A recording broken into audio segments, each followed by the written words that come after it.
如果票选3大最讨厌家事洗碗，一定名列前茅。有调查甚至发现，洗碗是最容易破坏夫妻关系的家事第1名。那今天就让我们一起来聊聊洗碗吧。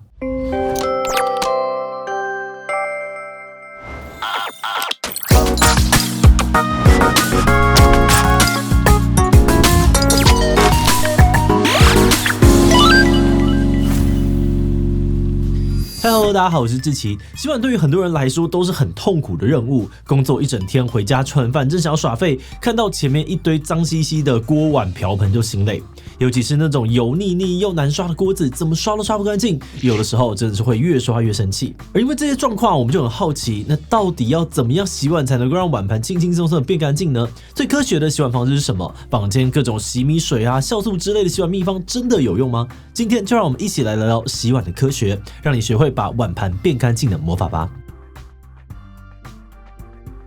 要搞懂怎么样最有效率的洗碗，我们首先要认清敌人是谁。一般来说，碗盘上面的脏东西可以分成3大类。第一类呢是可以溶解在水里面的脏东西，比如说是淀粉类啊，或是盐、糖、醋之类的调味料。而这些可以溶于水的脏东西，只要被水冲洗，就会溶解在水里面，被水一起带走，相对简单好处理。而第二种比较麻烦的是不能够被溶解在水里面的脏东西，也就是所谓的油性物质，比如说食用油啊、奶油、动物脂肪等等都是。因为油跟水不相容所以这些脏东西没有办法直接被水带走。而这时候洗碗精就该出场了。洗碗精里面有一种很重要的成分，叫做界面活性剂。界面活性剂呢，同时有亲水性跟亲油性的特质在你洗碗的时候，其中一头会插进肮脏油性的东西，把脏东西包起来，而另外一头又会溶解在水里面，让这些脏东西可以这样子整包被水带走。而另外，洗碗精里面呢，还有一些有机溶剂啊、碱等等的成分，它们发挥的作用也都是类似的，也就是帮助油脂溶解之后呢，再被水冲走。好，那最后第3种就是最让人头痛的固体物质，像是被烤过、烧焦的食物啊、碎骨干掉的菜渣之类的东西。那在洗碗的时候，这些脏东西用水跟洗碗精都没有办法完全处理，这时候就得靠洗碗工具出手了。透过摩擦力、用力刷，物理性呢把东西刷掉之外，洗刷呢也可以增加脏东西溶解的速度，让水跟洗碗精更有效的和这些脏物来对抗。那知道这些洗碗的原理之后呢，我们可以接着来看看坊间的洗碗迷思哪些对，哪些错。从前面我们就可以发现不管是面对什么脏东西，水都是洗碗过程里面最重要的角色。那问题就来了，用什么样的水洗碗最有效率呢？这边最关键的因素其实是水温。因为高水温呢，能够让水溶性的污垢更快的溶解，因此一般来说，水温比较高的水洗涤的效果会更好。所以目前市面上面的洗碗机都会用54到70度的热水去洗。那为什么不直接用80度啊、90度的热水更好呢？不是说温度越高越有效吗？这是因为太热的水有可能会让一些洗碗精的界面活性剂失效，而且如果你是用手洗的话，水温太高，你的手也不太可能受得了。所以有些专家会建议面对很难缠的脏东西，可以把碗盘泡在热水里面，然后再用冷水冲洗，这样子洗碗就会变得更轻松。而另外一个常见的讨论是关于硬水、软水洗碗的问题。有些人会担心说，用硬水洗碗容易留下水垢，吃下去之后呢会造成肾病。但如果用软水的话，又听说会引起心血管疾病，这又该怎么办呢？根据现有的研究，其实还没有办法直接证明水的软硬程度会导致疾病，所以如果单纯是用一般自来水洗碗，有害物质剂量非常的小，不至于会造成健康影响。不过如果是用洗碗机，硬水会减少机器寿命，那会需要用软化盐啊，或者其他方式让水软化。聊完健康，那我们就可以聊聊最重要的问题，到底要怎么样洗碗最有效率？德国有个研究发现了洗碗的最佳解，先准备2个水盆，一个盛热水加洗碗精7碗，另外一个呢用冷水冲洗干净，然后自然风干。这个方式经过实验证明不但最省水，清洁效果也很赞，是效率最高的洗碗方式。大家有兴趣也可以试试看哦。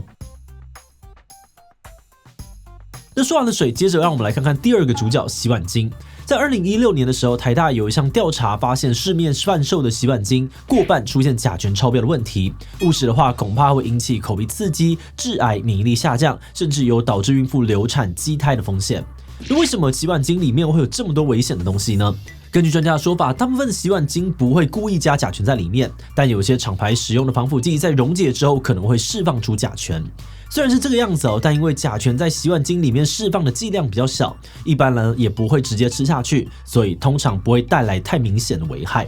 那如果要保险起见，我建议大家可以阅读标签，避开有以下成分的洗碗精，或者直接使用所谓的天然洗碗精。那这边说的天然洗碗精呢，包含了用酵素啊、洗米水或者苏打水来洗碗的做法。那这种洗碗精真的洗得干净吗？实际上，天然洗碗精也是透过提炼天然物质当中的有机溶剂和酸来运作的，所以还是有一定的清洁力。只不过因为天然成分里面缺乏界面活性剂，所以这些天然洗碗精的清洁效力相比之下就会比较弱一点，或是需要额外在里面加入界面活性剂来加强清洁效果。而另外一个值得注意的是，有些人在家里面自制的天然洗碗精，因为环境啊跟配方比例比较不稳定，有的时候反而容易把洗碗精变成细菌的温床，对健康也是有害的。但总结来说，不管是人造还是天然洗碗精，重点呢还是在洗碗的时候需要彻底的把洗碗精冲洗干净，避免把残留吃下肚。那为了达成这一点，专家建议洗碗精每次使用不要太大量哦，冲水呢也要确实做好，这样才能够吃得安心健康。那最后重要来说，洗刷工具。说到洗碗工具呢，现在最常被讨论的可能是洗碗机。有人觉得这根本是婚姻救星，但很多人也担心说，洗碗机真的洗得干净吗？目前呢，有不少研究发现，洗碗机因为有高温冲水啊跟直接烘干的特性，所以呢，大部分的时候都能够很有效的清洁干净碗盘，甚至比起传统的手洗方式还要更省水。那当然，缺点就在于大部分普通的洗碗机使用水柱冲洗，洗刷力道不够强的话，一些顽固的固体物质还是没有办法被清掉。而且有一些研究发现，洗碗精的漂白剂如果没有仔细冲洗干净，容易残留在餐具上面，对人体造成危害。因此，专家建议使用洗碗机的时候，可以多设定一次清洗行程，或者是最后用手工再洗一次，确保洗碗机的残留物都被冲干净。不过，在一般家庭来说呢，洗碗机还不算非常普及的洗刷工具，最多呢人选择的应该还是国民神器菜瓜布。菜瓜布的洗涤原理很好懂哦，就是用海绵部分发泡，让界面活性剂更好的发挥作用。对，没有错，海绵是拿来发泡的，而不是用来洗东西的。刷的部分呢，要用粗糙的内面才能够真正的擦掉顽固的脏污。那因为菜瓜布用法简单哦，价格又便宜，只要勤换新的，并保持清洁风干，就是一个卫生又省钱的选择。但是随着时代的进步，越来越多人开始使用不粘锅啊，还有高级餐具。而这个时候用菜瓜布最常见的困扰是担心伤害碗盘啊，还有锅具。而这个问题呢，基本上是一个矛盾大对决哦，因为要擦干净就得要用力擦，刷得太用力呢，又怕伤这个碗盘不粘锅，那该怎么解决呢？这时候你需要的就是 3M 的小黄菜瓜布。今天的赞助呢是我们的 3M 国民菜瓜布哦。3M 菜瓜布每秒就卖出一片，你一定用过 3M 胶水，你可能也知道 3M 砂纸，但 3M 为什么会做菜瓜布呢？当然就是为了解决前面提到的菜瓜布矛盾大对决。因为 3M 最早的时候其实是做汽车工业的研磨用具起家的，后来又把技能点到了胶的技术上，变成了研磨跟胶这两个科技的专家。结合这两大黑科技，3M 国民菜瓜布就这样诞生了。他们把胶跟研磨粒子喷洒在纤维啊，还有纤维的交叉点上面做成菜瓜布，能够非常细致的研磨污垢，把脏东西刷下来的同时又不伤害餐具本身。再加上海绵的发泡作用呢，可以让洗碗精里面的活性界面剂完整起泡，更高效率的带走脏东西。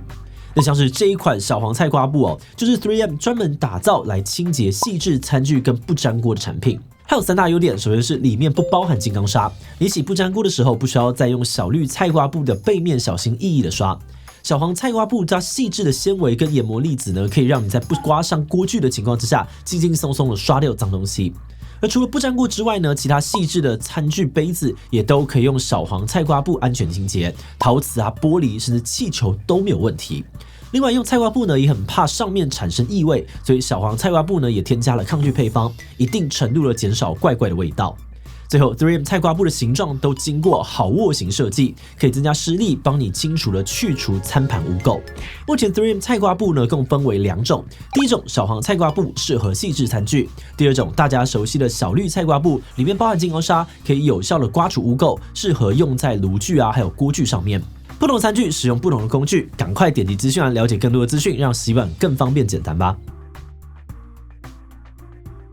人只要吃饭就要洗碗哦，对于大部分的人来说，洗碗几乎是每天都要做频率最高的日常家事。那我们在找这集资料的时候呢，觉得很有趣的是，就算是一个我们觉得这么熟悉的事情，背后还是有很多我们都没有想过的问题在。只要能够掌握背后的原理，虽然不能够完全的减低痛苦，但至少能够让洗碗更有效率，把洗碗变成一件压力比较小的事情。那说到这里我们在内部讨论的时候就发现，其实也不是每个人都讨厌洗碗。像我们团队内部讨论的时候呢，就有一派人觉得洗碗哪有那么累，看着脏东西被洗干净，明明就超疗愈的啊。甚至呢，还有伙伴觉得做这些家事可以帮助放空大脑，在工作1天之后洗碗，反而能够减轻压力，让疲累的大脑进入休息状态。那我自己呢，其实就是这一派的，所以最后呢，也想来问大家，你是爱洗碗派还是不爱洗碗派的呢？洗碗很赞超放松又疗愈，比超讨厌洗碗能够放多久就放多久。C 我都用一次性餐具，还贵，对不起。D 其他留言告诉我们吧。最后，如果你喜欢今天的影片，欢迎分享出去，让更多人知道洗碗的科学。此外呢，也可以点击这个地方看看冷气机以及无聊的冷知识。